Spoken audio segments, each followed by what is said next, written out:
Kile kinachofuata hapa is to know the symptoms, zile dalili ambazo zinapata mtu akishakuwa na ugonjwa wa shinikizo la juu la damu, kwa pressure juu, hypertension.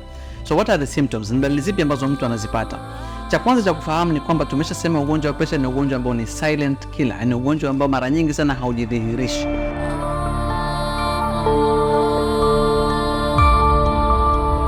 Ugonjwa wa pressure ni hutoi dalili za dhahiri za kuonyesha kwamba huyu mtu pressure yake ipo juu. Mara nyingi sana unakuta mtu anapita asymptomatic, yani hapati dalili mpaka itakapomletea madhara makubwa kwenye moja kati ya viungo ambavyo tutavizungumzia baadaye. Lakini kuna ambao wanapata baadhi ya dalili chache.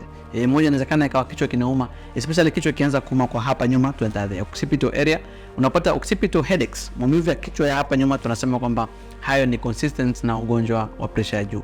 Lakini pia kupata kizunguzungu, dizziness au lightheadedness, ile unapata kichwa kinachoka. Wakati mwingine unaweza kupata ganzi.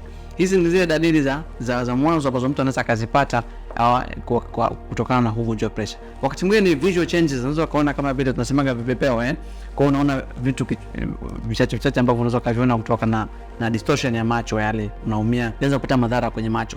Kwa hiyo hizo ni dalili zile za awali ambazo mtu anazipata anapokuwa anapata shinikizo la damu. Lakini muhimu sana kutaja katika pointi hii dalili ni kwamba moja, watu wengi wanakuwa asymptomatic, yani hawahirishi dalili zozote. Hilo ni jambo moja la kwanza la kuangalia. Lakini pia la kuangalia la pili hapo ni kwamba mara nyingi mtu anapopata dalili zinakuwa ni za zile complications anazopata. Yaani kwamba pressure ishaumiza figo, kwa hiyo anakuja na miguu imevimba. Analemeka daktari, miguu imevimba kwa sababu figo tayari ishadhurika. Daktari, kifua kinauma, maana yake kwamba kuna dalili kwamba this person has already have a problem in his heart. Ashaumiza moyo wake, pressure ishaumizia moyo, mishipa damu ya moyo imeumia.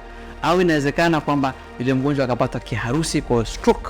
Hiyo ni moja kati ya complication. Nafikiri kwenye video inayofuata tutazungumzia complications ambazo zinaweza zikawa ndo dalili za mwanzo za mtu aliyepata pressure. Kwa hiyo anakuja na dalili ya complication ambayo tayari ameshaipata kutokana na shinikizo la juu la damu. Asante.